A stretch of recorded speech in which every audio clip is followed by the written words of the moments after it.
chop the onions and sauté them with some oil in a pot. Add the finely chopped garlic and sauté. Then add the shrimp and cook on high heat. Add the described spices and sauté. Next, add the tomato paste and sauté.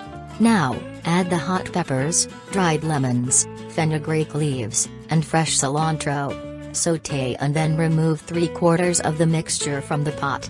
Add the soaked mung beans, Moash, to the pot and sauté. Then add the pre-soaked rice and mix well. Add some salt. Add enough water to cover the rice by about 1 finger's width. Once the rice absorbs the water, add back the reserved shrimp mixture and cherry tomatoes. Cook on low heat for about 45 minutes or until the rice is cooked. Enjoy your Kuwaiti shrimp and mung bin, Moash, dish.